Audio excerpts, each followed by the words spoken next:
Good morning students and welcome back in your chemistry class. As you know that we are doing second chapter from your chemistry book, that is matter around a sphere.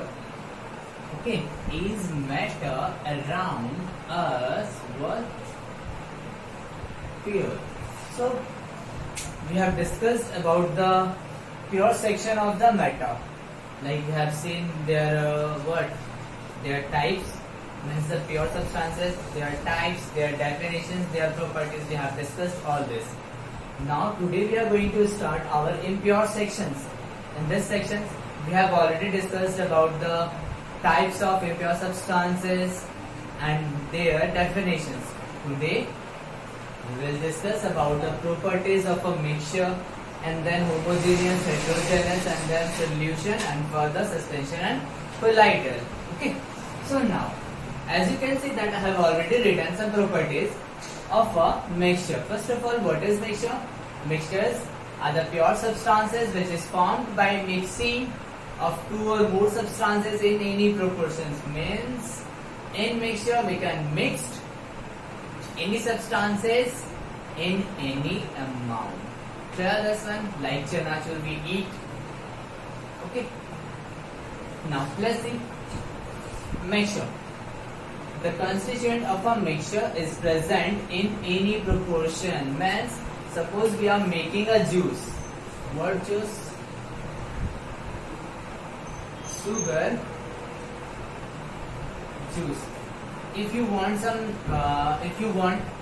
little bit sweet, then we will mix small amount of sugar. If you want more sweet, then we will mix more amount of sugar. Means it depends on our needs, that how much we want. Okay, someone wants to eat chili vegetables. Okay, so in this way we can mix a substance and a mixture in any proportion. There is no definite amount of a substance that we will mix in a mixture.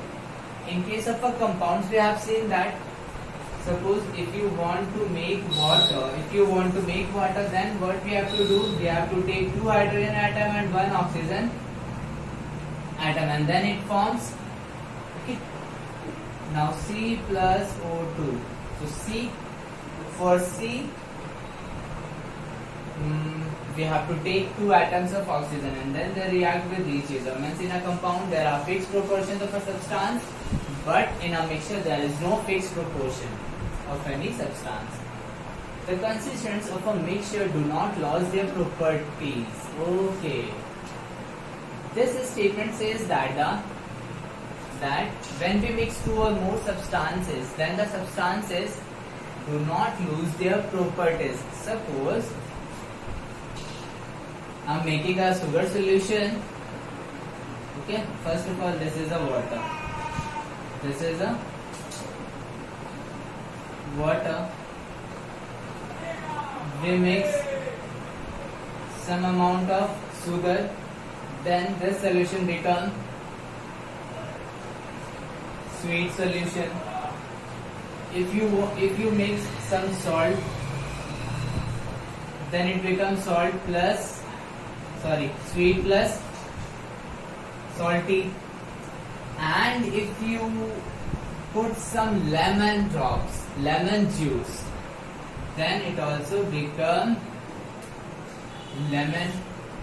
Okay, so whatever you will mix to form a mixture, they do not lose their properties. Means the substance which you mix they show their properties in a mixture.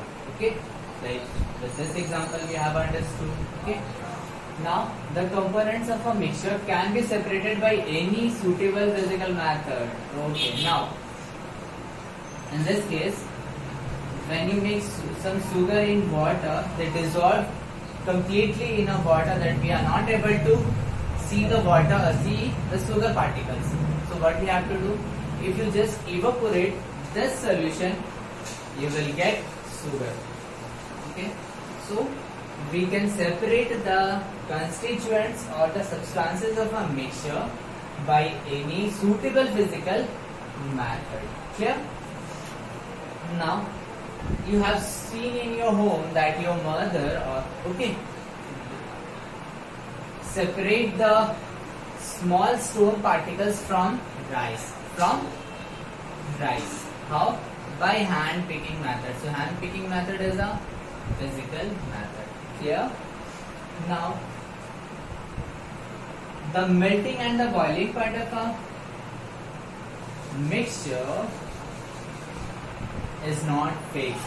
Means, as you know, that we can mix the substances in a mixture in any proportion. So that's why their melting and the boiling point are not fixed.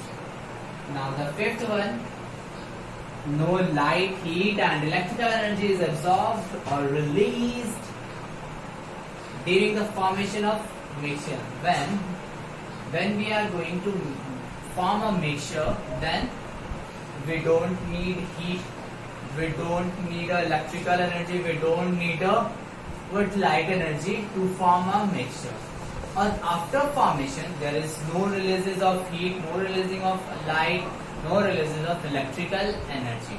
So this is the last properties of a mixture. Now we will see some characteristics of a homogeneous solution. Okay, and I will write one by one and then we will discuss. Okay, so as you know that the homogeneous is a one type of a mixture. So some properties of a mixture will be same for the homogeneous. For what? For homogeneous mixture. So let's see. Okay.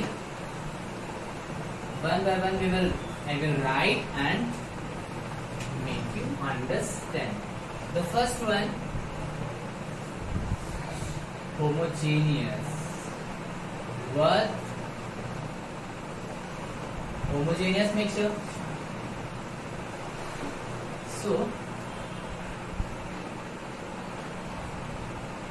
wait.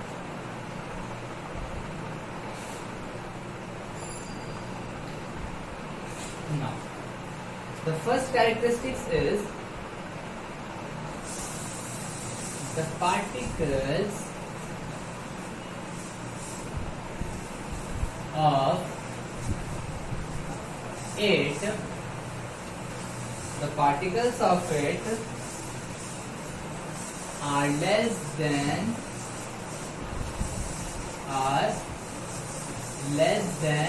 1 mm. Means the size of the particles is less than minus 10 to the power minus 9. Now next one, this mixture does not show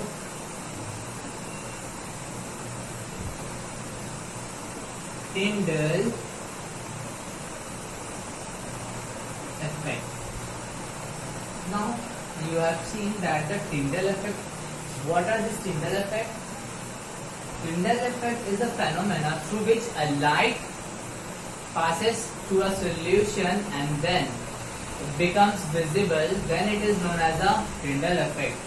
If a light passes through any mixture and the path of a light becomes visible, then it is known as a Tyndall effect. But in this case, the homogeneous mixture do not show a Tyndall effect. Means if you pass a light through a homogeneous mixture, we are not able to see the path of a light.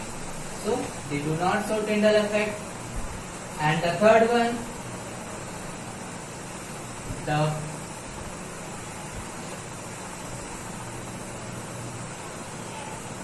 the boundaries of particles are not distinct distinct or what visible. Means suppose I have taken a container in which we have dissolved sugar and some amount of salt, and if you will stack here completely, then you will see that the sugar particles have completely dissolved in this, and there is no boundary of sugar particles. So this statement says that when you mix particles to form a homogeneous mixture, then we can't able to see the boundaries of the particles.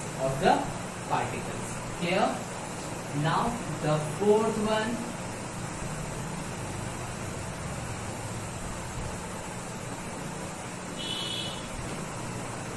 The size of the particles is so small that it cannot be filtered,